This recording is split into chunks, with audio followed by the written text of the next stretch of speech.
juga Pak ya. Ini masih hedonis ya, masih terus memamerkan kekayaan. Saya rasa udah nggak ada saatnya, udah inilah Pak, udah out of date lah. Kita justru memberi contoh cara hidup hemat. Kita bisa meniru Malaysia. Pengalaman saya, kalau menteri Malaysia itu ke luar negeri, ada misalkan ke suatu conference, pertemuan Bank Dunia misalkan, itu hanya diikuti oleh 1 atau 2 orang staf saja. Tapi kalau pejabat kita, menteri kita itu mungkin bisa 10 atau 20 yang mengiringinya. Begitu besar ya, biaya perjalanan, akomodasi, hotel dan sebagainya.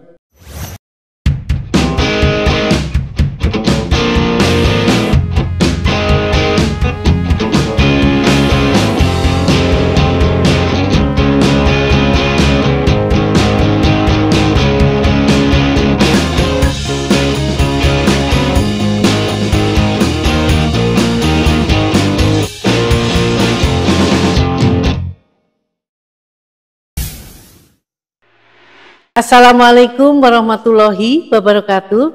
Pemirsa TV Masyumi dimanapun berada, dan juga Ahmad Yani Channel dari Sabang sampai Merauke. Bersama saya Utari Sulistiawati. Dalam kesempatan ini kita akan menyuguhkan diskusi yang menarik terkait dengan pernyataan Presiden Prabowo Subianto mengatakan bahwa akan memotong anggaran. Dan beliau menegaskan harus ada penghematan di seluruh departemen, juga termasuk kunjungan-kunjungan dinas para pejabat di luar negeri. Dalam statement tersebut beliau mengatakan bahwa sudah tercatat 3 miliar dolar untuk biaya perjalanan dinas pejabat, dan belum juga kita melihat sendiri bahwa sering departemen-departemen menyelenggarakan penghitungan budget untuk anggaran tahun ke depan di hotel-hotel, padahal mungkin mereka memiliki fasilitas yang ada di masing departemen.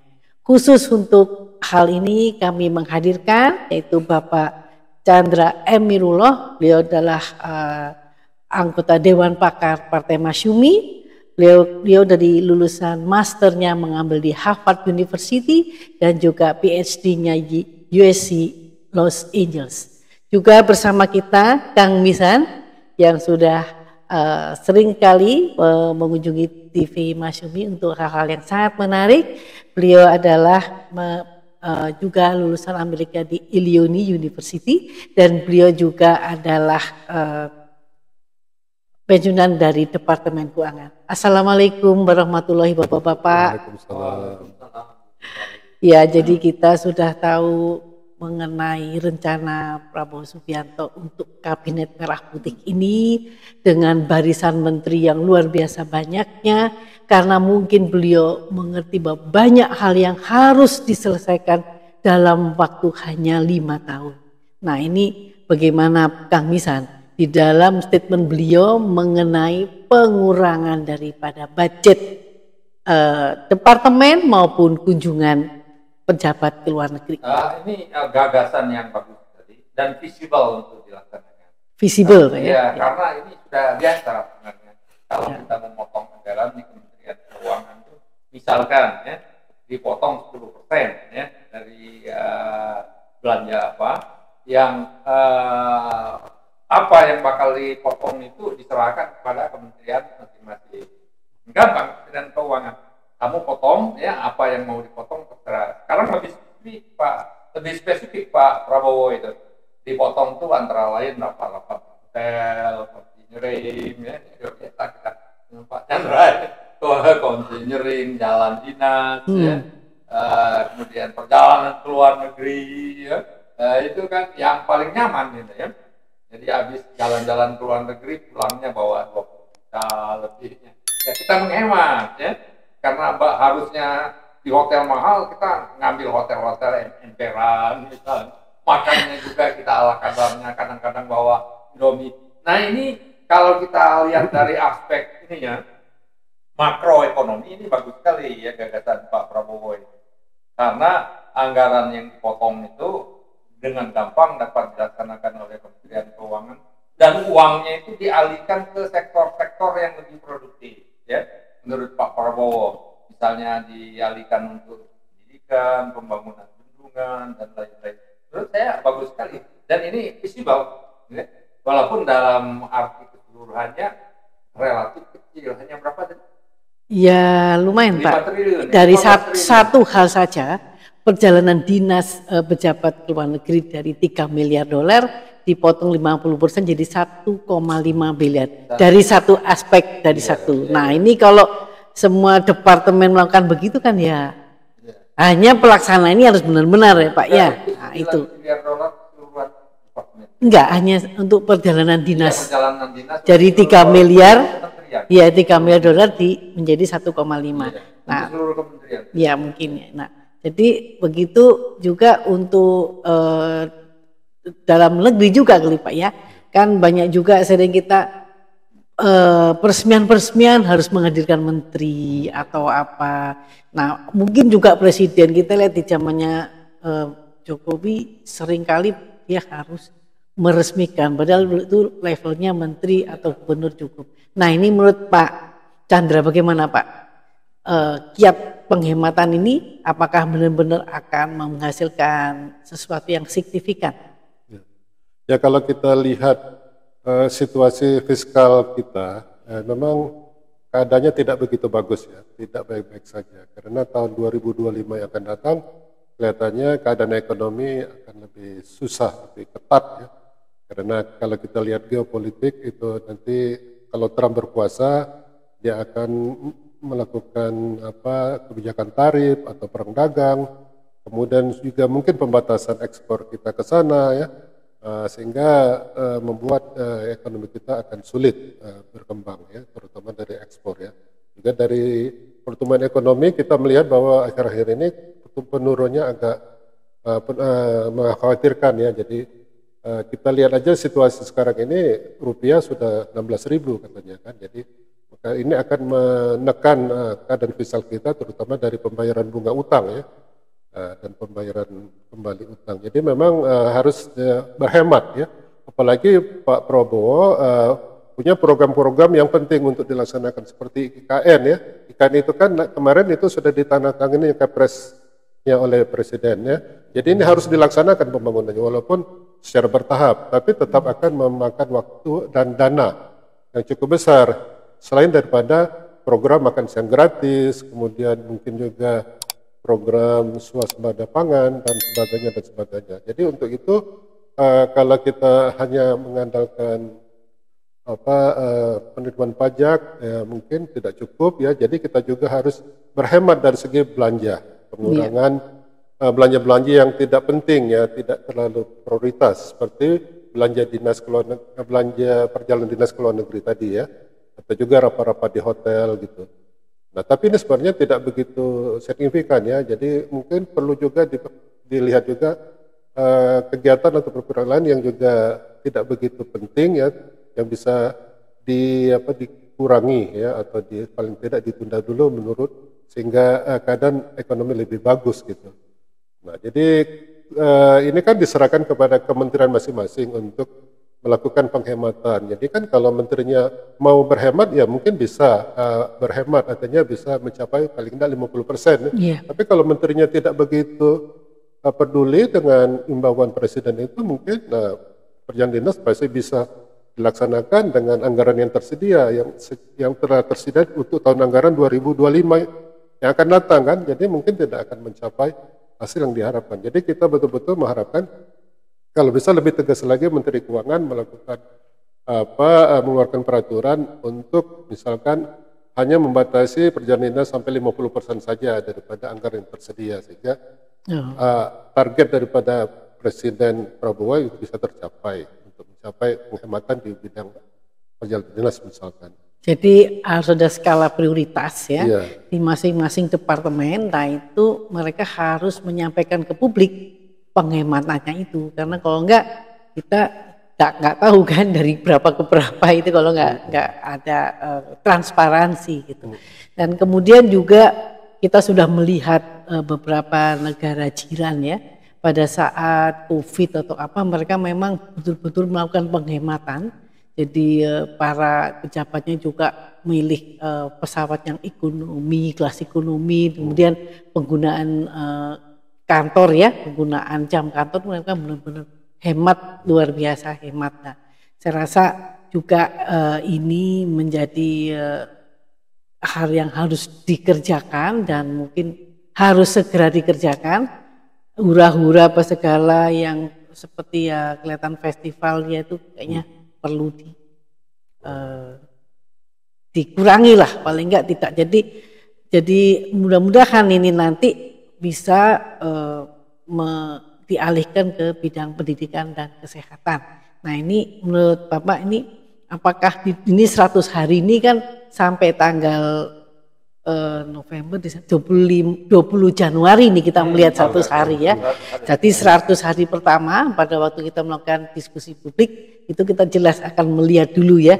Jadi mudah-mudahan 100 hari pertama ini banyak keputusan politis yang bisa memberikan kinerja yang lebih baik. Nah ini menurut Pak Almisan apa yang harus dilakukan lagi untuk yang kedepannya lagi 100 hari kemudian, ini kan tinggal berapa hari lagi sudah masuk 100 hari kemudian ya, ini apa? Ini betul apa itu hal yang menarik dan hal yang gampang kira-kira.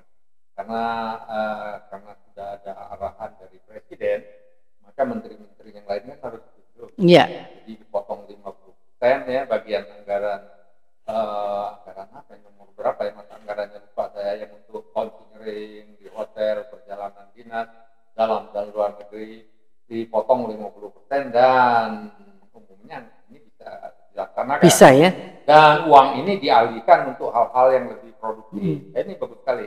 Tapi ini nggak cukup karena tunjangan mungkin Pak. Skalanya nggak tunjangan, skalanya hanya sekitar 15 triliun ya didapat kalau nggak salah.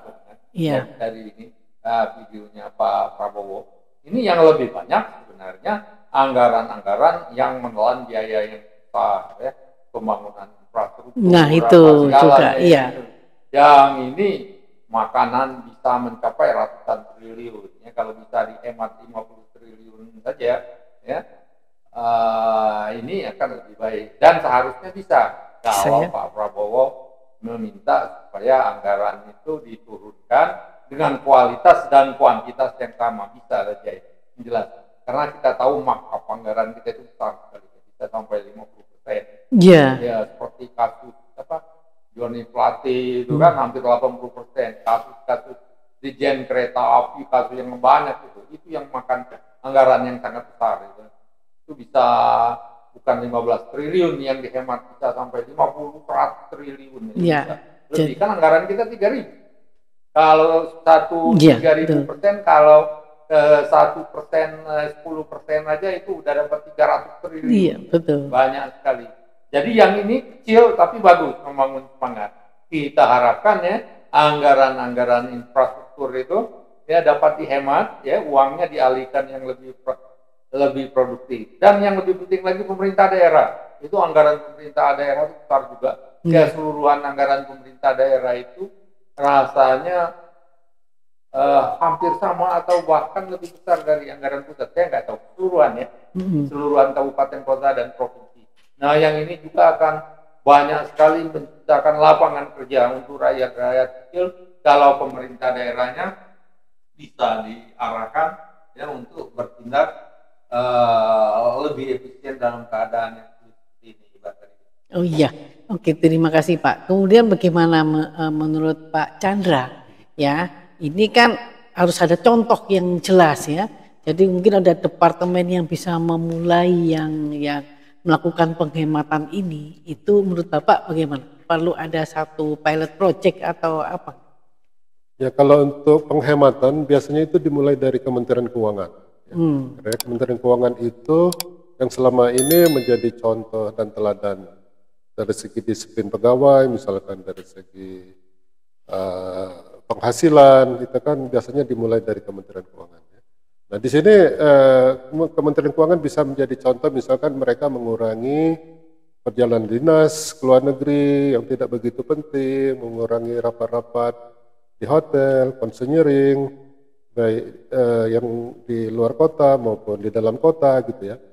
Nah dengan memberi contoh seperti ini, mudah-mudahan kementerian lain juga mengikuti begitu ya. Apalagi kalau himbauan itu disertai dengan misalkan ada peraturan Menteri Keuangan yang mengharuskan adanya pemotongan perjalanan dinas dan sebagainya. Nah itu pasti akan efeknya akan nyata ya. Kalau himbauan itu belum tentu diikuti.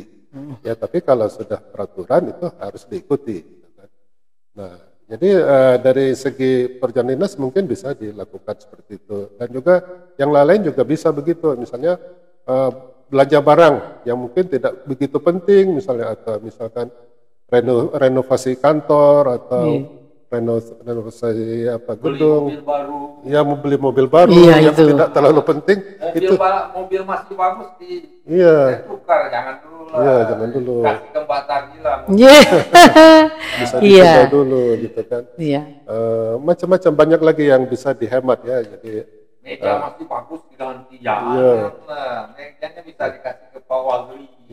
Komputer dan sebagainya. Ya, jadi bisa ditunda sampai keadaan ekonomi lebih bagus, penerimaan pajak maupun non pajak bisa lebih memuaskan sehingga bisa mendanai semua kebutuhan-kebutuhan yang diperlukan untuk operasional dan pembangunan negara. Ya, juga kemudian para menterinya juga hemat juga Pak.